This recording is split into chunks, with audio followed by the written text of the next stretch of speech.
the Minecraft Forgotten feature Iceberg. Inside are 51 secrets from Minecraft's past, hidden in the game's code. But not all of them are gone forever. Starting first, back when Minecraft had nightmares. Back in the beta versions of the game, if you were to sleep with monsters nearby, it could summon a skeleton or zombie and awake you. So you would wake up suddenly to find yourself getting eaten alive, much like this guy. Sorry, bud. But this was ultimately removed, and instead it would just replace the message with, "You may not rest now, there are monsters nearby." When the enchantments were first introduced, it didn't matter what tool you enchanted. And because of that, efficiency would increase all of our mining speed on everything. That includes me going against all of these blocks here, all of the leaves, all of the wood logs, everything. All of it would break faster. And it's not just that, I could also apply efficiency to the wrong idea. This is still possible in creative, but what you used to be able to do is apply enchantments to things and it would still apply. So if I had like efficiency 5 and a thing of bread, then I could have the most efficient bread in the business, which you could do in creative, but it wasn't gonna make it like the most powerful tool in human history. Infinite durability plus 26 mining efficiency when I hover over it in my hand. So this was ultimately changed to need a required block type in 1.4.5. But before then, it was just optimal to use only 1 or 2 tools enchanted, and you could have it do all purposes. So in the past, farmland used to decay a lot more. So the way that we would dispel against that is that we would place fences underneath like so. And just by having a fence underneath, that could be completely dispelling it from updating into a regular non-farmland block. So if I go and step on this, usually it would dry out over time if you didn't have any water here, but this was ultimately removed and fixed in the full release of 1.0. All right, on to our next one deeper on the iceberg. We've got the classic healing situation, which is that in the past, food items didn't used to stack. But the benefit for this was that anytime that you needed to heal up, food was an instant consume. So we didn't have a hunger bar for a lot of the game's history. And then if I wanted to eat, I could just right click like so and get my health back. Oh, there we go. Yeah, instant eat. And cookies, I believe, could originally stack up to 8, but they weren't going to give you a lot of health, so it wasn't like it was the best food source. It was just the only one that was stackable. This is a feature that not many people notice, but if you hit F3 and C in Java Edition, and then Control V, you can have it teleport you to those commands at any point. So that basically copies your location. So if I place that anywhere, if I'm over here, and then I hit F3 and C, then I can go run up here, and I will always have my location copied for an easy paste command, like so. It even keeps me looking in the same direction. Pretty nifty. So the next update allows us to save our hotbars with the help of shelves, but there's actually a way to currently do this with creative. So by default, you would hold the C key and then press one of these numbers to save it into that hotbar slot. And then if I hit X1, it will restore it. I've got my hotbar saved, easy peasy. And the good thing about this is that it saves NBT too. So if I were to get like a shulker box and then load in a bunch of items into that shulker box, you could have every slot in your hotbar be an individual shulker box. So if I have all of these set up like so, and then I go X1, it changes over to here, and then X2, I have all of my shulker boxes with everything saved inside. Going deeper in, we've got a feature that many people don't recognize with rabbits, is that they'll actually go after carrot crops. And eventually, this rabbit will go and actually find the carrot crops and hunt them down and break them.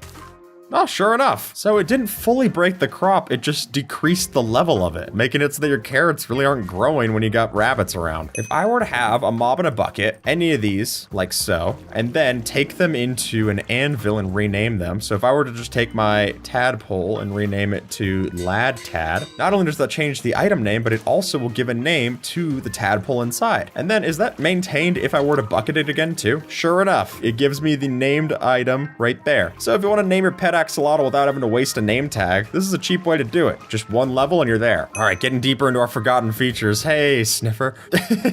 What we've got here is an old player trap. And the reason that this would work is that player hitboxes used to be too big for this 1x1 space. So if Observer also came down here, what would happen is that there was no possible way for either of us to break out without just hitting the other one. But now if we look at player hitboxes, you can see with mine, it is smaller than this 1x1 space. You used to be able to punch sheep to get their wool, because before we had shears to go and shear our sheep, the old way to do it was just that you would punch them hard enough to get the wool to knock out. And here's an example. Oh, look, 4 wool and a headless sheep. How quaint.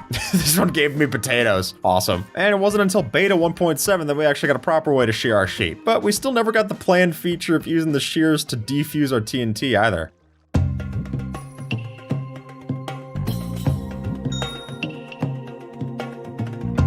What we have here is a potion effect that you're only probably going to see if you go through the game's files, the luck effect. It's probably not as special as it seems, but sure enough, if I were to drink this up and then go fishing, it'll apply to the loot table that I get from something like fishing. So think of it like the Luck of the Sea enchantment, except as a potion. But considering there's no way to get this inside of regular survival, you'd be forgiven for never noticing it. Well, we're not gonna get treasure items here anyway, because it's too shallow.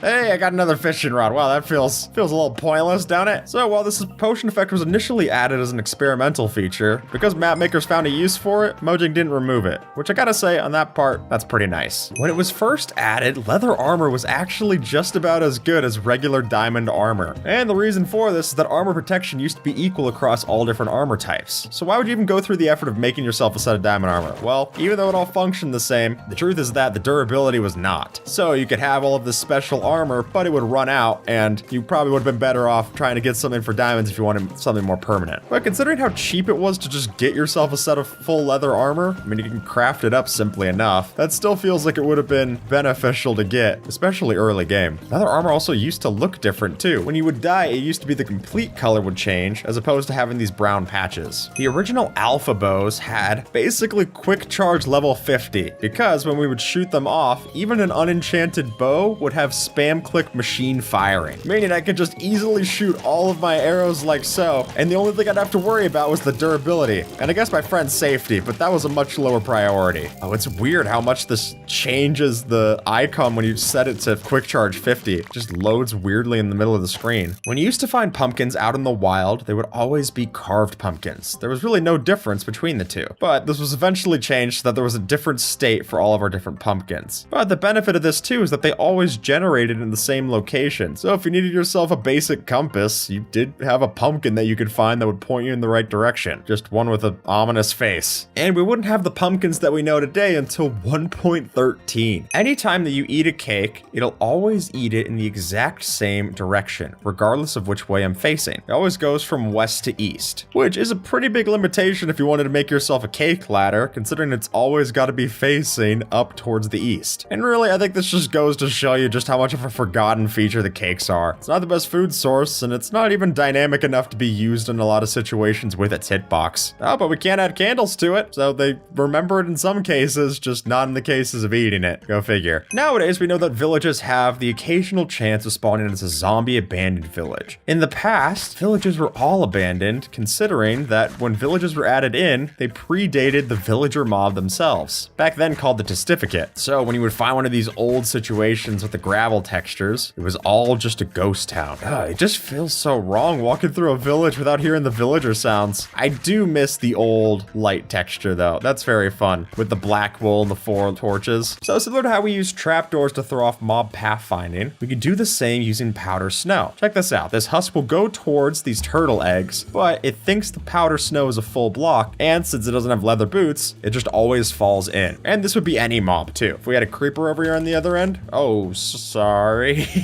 If we had a creeper over here and I went into survival, then that creeper will just wander in there like so, making it a pretty safe place to keep your base, just as long as you have the right leather shoes. So here what we have is a stack of ladders, because originally you used to be able to climb ladders even if there was a 1 block gap in between. So if you wanted to save on ladders, you could just place it down like this. It looked a little ugly, but it was definitely functional. Although nowadays, the same can't be said. And really the closest thing that we could do to this nowadays is just by putting vines alternating in between. Or if I'm not mistaken, if we add in trap doors, because of the intended functionality where you can climb out of the trap door that goes on top of your ladder, it is possible to climb a stack of ladders like so in the current version. If you wanted to spawn a bee, then you should know that you have an occasional chance of spawning a bee by planting a sapling next to a flower. So if I were to grab out my sapling, plant it down like so, and then thank you. We were to take some bone meal and grow these up. By having that flower nearby, we increase our chances substantially of growing it with a bee's nest next to it. So if you need bees post-generation, this is the way to do it. But it's only a 5% chance, so I wouldn't hold your breath. Hey! And look at that. We've not only got a bee's nest, but we got a bee's nest with some bees inside.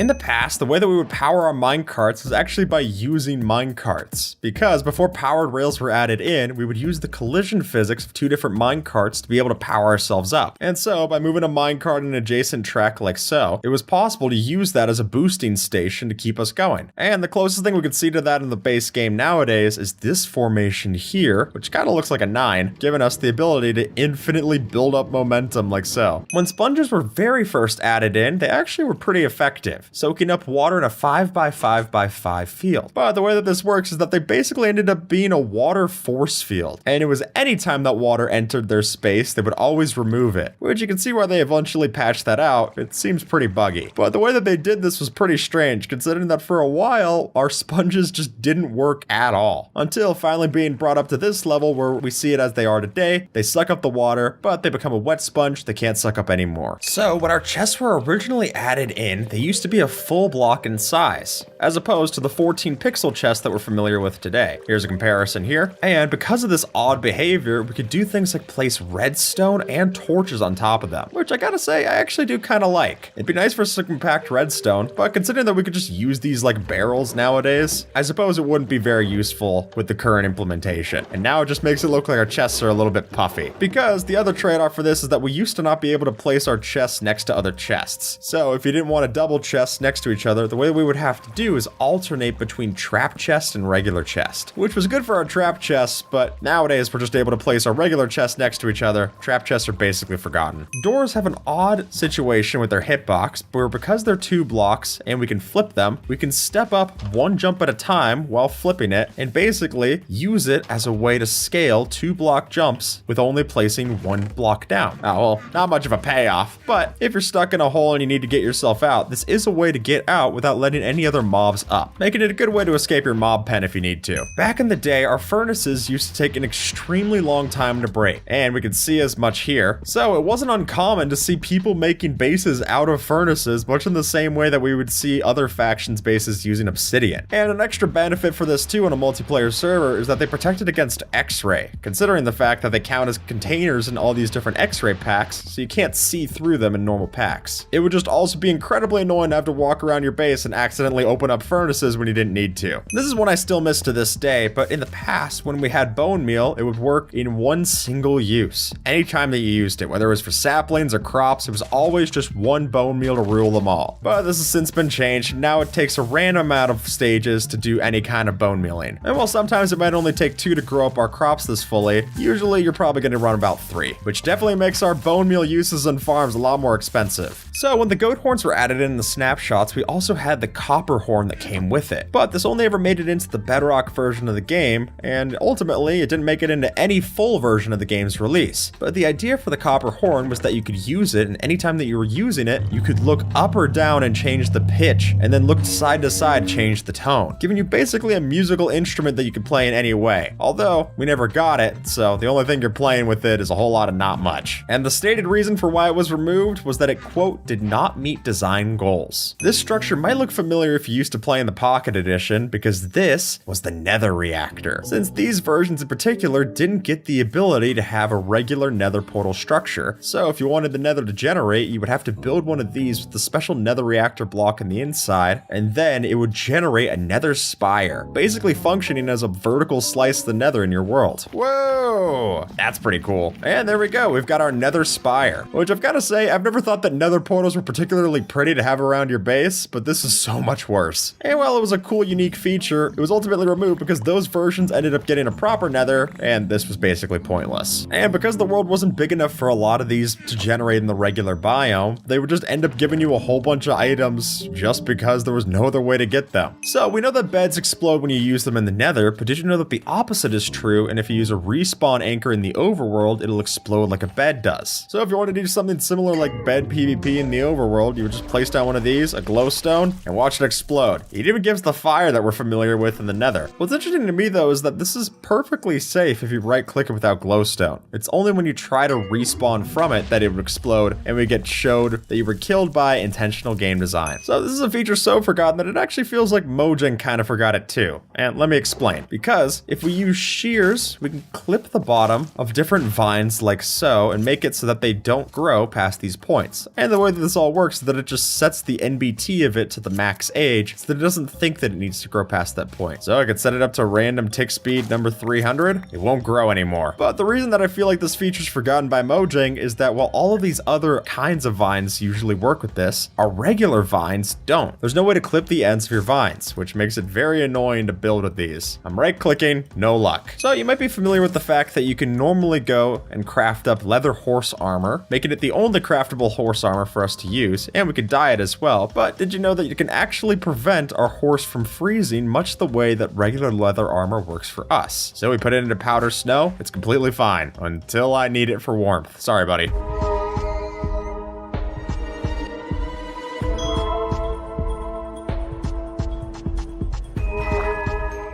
So one of the original anti-piracy measures for Minecraft was that you could download the game, but it would always say that you were using an unlicensed copy if you did. And then it would give you a link to go say, hey, purchase it at minecraft.net. Which is funny to see, particularly the fact that they would have removed it in the first place. I've never heard of someone getting rid of something that's anti-piracy. Now the fact that we use Microsoft accounts to log in, it might not be as necessary. Back before Notch knew what the different zombies were supposed to drop, originally the item that they would drop on death was feathers. So if I kill off these zombies, before rotten flesh wasn't even an item, all we would get was feathers, which I've never fully understood. But considering this is back around the time when pigs would drop brown mushrooms, it seemed like it was more a test if mobs should drop items and how they would do it, as opposed to what those items should be. This used to be one of the rarest structures that you could find in Minecraft, the brick pyramid. And while not a lot of these generated, they were always at predetermined coordinates. So if you knew where to go find one, you could see it about every 1,000 blocks. And for these, they would generate their top block at the build height back in the day, and then always generate downwards from there, existing only back in InfDev for Minecraft. Which I gotta say, when you see with the original brick texture, it looks a lot better than it does now. Now it just feels kind of bland. But a cool way to see one of those brick structures might have been with this feature, the isometric screenshot. Back in the day when you would hit F7, it would enable an isometric mode, letting you see the game in this odd way. And a lot of times when you would do this, you would just get large chunks of the world that never generated properly. But it was meant to show all the different mobs on the map too, which could have been a cool way to take screenshots with your friends. Before the Eyes of Ender were added, the way that you would go and find the strongholds was because of these glass pillar markers. Yeah, no joke. The way that we would go and mark these back in the debug feature was just that strongholds would have a giant tower of glass to help you find them. Does work, but it's obviously not the most pretty. And you would find these spawning above both the entrance and the portal room of a stronghold, making it an easy way for the development phase to go and find where they're supposed to be, if not a little obtrusive. Back when you started up in the in-dev version of Minecraft, you would always spawn inside of this structure called the starting house, which wasn't a looker, but it definitely was a starting house. Oh, this is also back when things would stack up to 99, giving you an easy way to get started when you're exploring the world. But considering there wasn't much to do in the game in the way of survival, this was really just more of a debug feature that people were allowed to see. In an alternate world in Minecraft, we would have been using gears instead of redstone, since this was another feature that we had back in the in-dev versions of the game, and the idea was that to make machines work in the game, we would have these connect up different things, even working along with cogs on blocks like so. But you know that this got replaced with redstone to eventually fit the game's more fantasy theming, considering that anyone who had these placed down in their world, they did just swap out for redstone automatically, which does fortunately mean that if we use a simple redstone resource pack, we can switch it back. A mob that was originally teased back in the alpha versions, never actually made it in except for its textures, is the pigment,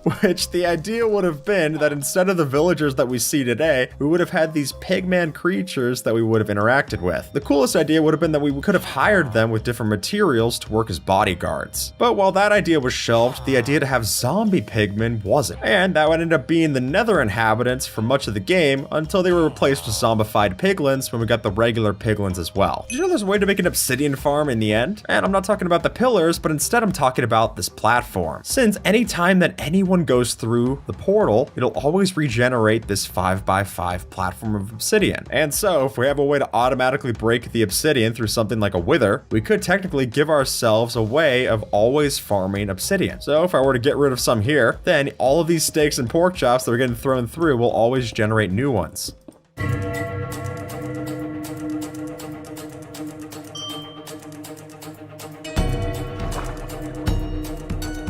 Fire continues to be something that Mojang has to nerf in Minecraft, and one of the reasons for that is that back in old versions of the game, it was particularly destructive. So in the past, if you accidentally went and set up your treehouse with some kind of fireplace, that fire would spread infinitely. And especially on harder difficulties, that would make it basically unsalvageable to save the place. And usually we would just leave instead of having to play firefighter. It was a lost cause. In the past, the way that we would ignite our TNT blocks was just by punching them, meaning that if you placed down a TNT in your world, the only way to get rid of it was by exploding it. So you had to be real confident about where you were placing it, since if you wanted to get rid of it, no luck. But the truth is that we're still able to get this in vanilla using the right command. All we have to do is just give ourselves the block state unstable TNT. So a lot of you know how to build cobblestone generators, but a rare thing to know how to do was the old obsidian generation, which is that by placing running water next to a block and then putting a redstone dust on that block, we could then have lava flow over top and give ourselves infinitely generating obsidian. So basically the way of switching our cobblestone generator into an obsidian generator was just that it would cost a redstone for each block that we generated, which, considering how annoying obsidian has been historically defined, it was probably worth spending a little bit of redstone to get yourself some obsidian in a safer manner. One of the weirdest ways of finding obsidian back in the day was the obsidian walls that would generate, because for a 2-week stint back in the debug phases of the early Minecraft inf dev, the world generated with these obsidian walls that would span across the world. They weren't exactly the biggest walls, they were only 2 blocks tall in size, but they were definitely an eyesore, and trying to get rid of them, I mean, they were obsidian, so it would take a whole long time to go and mine through it, which is why it became one of the ugliest structures ever removed from Minecraft. So if we toggle on the game rule for limited crafting, then even though I obviously know in my head about how to craft a diamond sword, if I went to go try it, the recipe wouldn't be there. And in fact, we would have to use the knowledge book item to actually unlock this, which feels a lot more like a proper RPG. And now I know the proper way to make my diamond sword. It's a great feature for map makers, but it's definitely not something you're going to hear about a lot in vanilla Minecraft. Chainmail isn't an item that you're thinking about much in Minecraft anyways, but you probably think even less about the fact that we were able to craft chainmail back in the day, particularly because the only way that we could craft it was with creative mode given items. Since back before the flattening, one of the later updates made it so that a lot of the different items for debug were removed, we could get ourselves an actual fire item, and then by using that, we could craft it into chainmail, which for something you were only going to get if you were an admin on the server, it wasn't even all that impressive as an armor set. Really, the only time I ever see chainmail get used is if a skeleton spawns with it, or if you're playing on a PvP server where it's about the same level as gold. The old way that we had to get seeds for farming was that we had to go and hoe the grass around our base, which this is a lot cleaner than the system ever would have been in your world. Since to get a few seeds back then, you'd have to take your hoe to every grass block in the surrounding area, trashing the place before you got enough. Not the prettiest system for sure. And eventually the way that we got our seeds was just by punching the weak grass that would generate in something like the plains biome. Iron farms back in the day used to be a mess. And the reason for that is that you had to place down not only a whole bunch of doors to get it to spawn as a village, but you also needed to place all of those doors specifically to get it to work properly. If even one of those was off, it was going to ruin your entire setup. And while 1.14 definitely made the village system a lot easier to understand, it's always been easily exploitable too. The default spawner block used to always generate with a pig spawner in mind. And as a result, if you had something weird that messed up the NBT of a naturally generating spawner, it would change it into a pig spawner. Now, an easy opportunity that you would see for this was in a mine shaft, where it would try to generate a chest and a cave spider spawner in the same place. That would mess it up, giving us this weird structure of 5 pig spawners. And stranger still was that these would work to actually generate pigs. You would just need enough light and enough grass blocks nearby. So if you're lucky enough to find it, I guess you could technically make a mob farm, but nowadays our spawners don't even generate this way, so it's impossible to get that way. Those aren't the only spawners we have in mind, since what we have here is a block called a water spawner, which basically was a block that would always generate water regardless of if you filled it up. So no matter how many blocks we placed down, sponges we used to drain it, or anything else, the water would always flow in, making it impossible to ruin the ocean in this way. And the same would happen for lava too. But this was another in-dev feature that we haven't seen since. When you used to go down to the lower levels of the world, there was bedrock void fog that we would start to creep in. But this was ultimately removed during the development of 1.8. Though it's something that's so iconic that a lot of players would love to see this back in as well. It actually feels like something that would have fit particularly well with the deep slate changes back in the caves and cliffs, especially when it used to be called Grimstone for that block. Back in the day when you wanted to respawn the Ender Dragon, the way that they made you do this was by placing down a creeper face made of clay. So the early debug stage would be just placing down this creeper face structure full of clay blocks, which could be placed horizontally like so or vertically, and that would respawn the dragon. This is was added back in Snapshot 15W13A before we eventually got it replaced back with the proper way of doing it for the 1.9 snapshots of 15W44A. And with that, folks, YouTube thinks that you might like this video, so see if they're right and have a good one, alright?